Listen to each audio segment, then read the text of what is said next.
Los Santos, a city full of noise, dreams, and madness. But on one strange morning, something happened that no one in this city was ready for. Near Franklin's house, deep in the small forest behind Vinewood Hills, people reported seeing something unbelievable. A white leopard. Not just rare, but powerful, fast, and completely out of control. At first, everyone thought it was a joke, but the screams proved otherwise.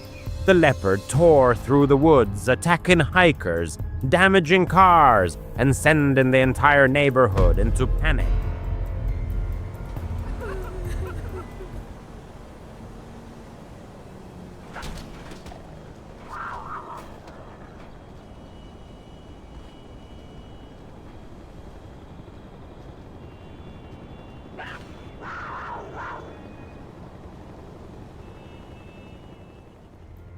Police sirens echoed everywhere as officers rushed to handle the situation.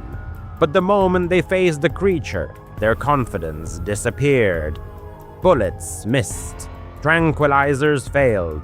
The beast moved like a shadow, too fast to track, too strong to trap. Officers fell back one after another. Fear spread across Los Santos like a spark turning into wildfire.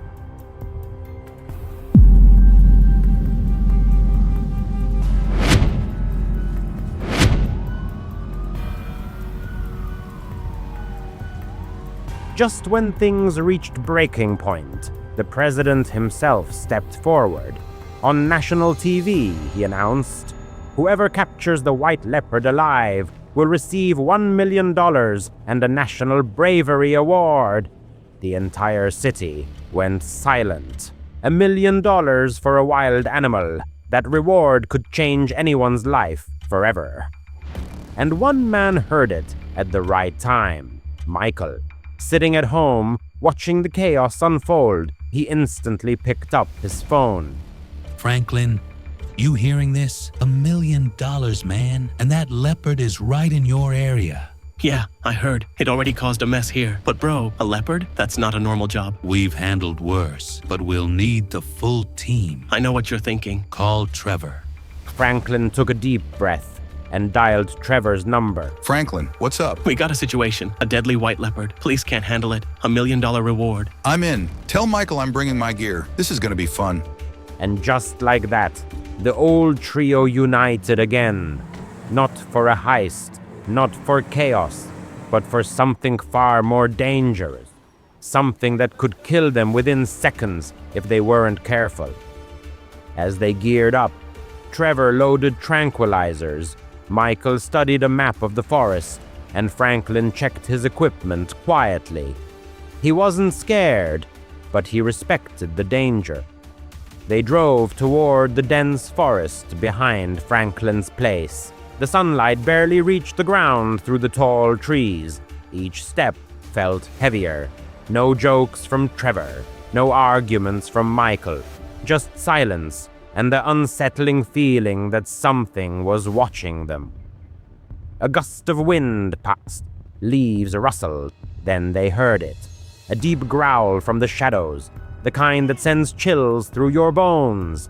Suddenly, a white blur flashed between the trees.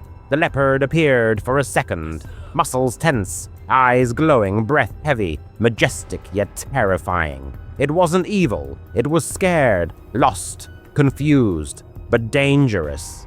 The chase began. The trio spread out. Trevor tried to distract the beast, shouting wildly. Michael set up a net trap near a fallen log. Franklin moved slowly, carefully, trying to predict the creature's path.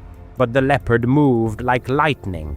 It leapt onto a police car, shattered the windshield, and roared so loud that even Trevor stopped talking for a moment. Don't hurt it. We need it alive. "Alive. It's trying to eat me."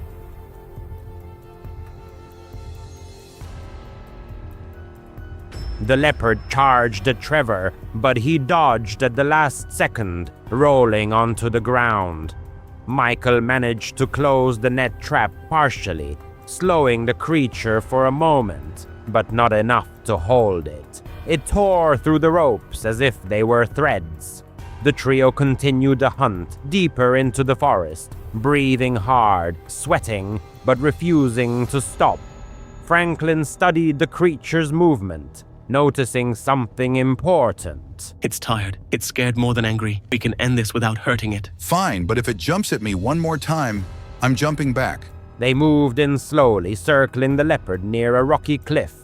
Trevor made noise from the left. Michael blocked the right. Now, Franklin, take the shot. Franklin stepped forward calmly, holding the tranquilizer gun. Michael, now, Franklin, take the shot!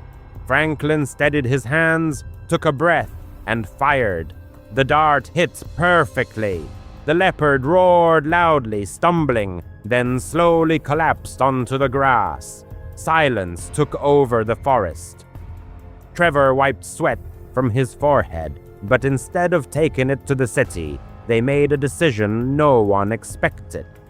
They loaded the animal carefully into the truck and drove far into the mountains, away from people, away from danger.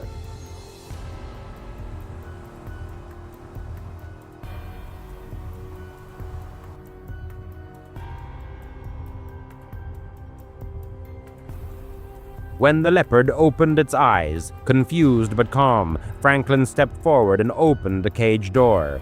The leopard stared at him for a moment, almost understanding, then walked back into the wild. It disappeared between the trees, peaceful at last. Later, the trio went to meet the president. Cameras flashed everywhere. People cheered. The president shook their hands and said, "You saved lives, you protected the city, and you did it with courage." He handed them the $1 million reward and national awards for bravery. Trevor whispered to Michael. Franklin smiled proudly, not for the money, but because they chose the right thing. As evening fell over Los Santos, the three stood together, watching the sunset. Narration: life gives us challenges that feel impossible sometimes. Problems that strike fast, just like the leopard, unexpected and overwhelming.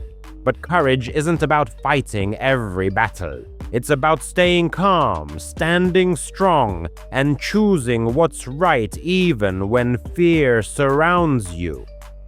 Franklin, Michael, and Trevor reminded us that heroes aren't perfect. They're just people who don't give up. If you enjoyed this adventure, don't forget to like, comment, and subscribe. More stories are coming your way. See you in the next journey in Los Santos.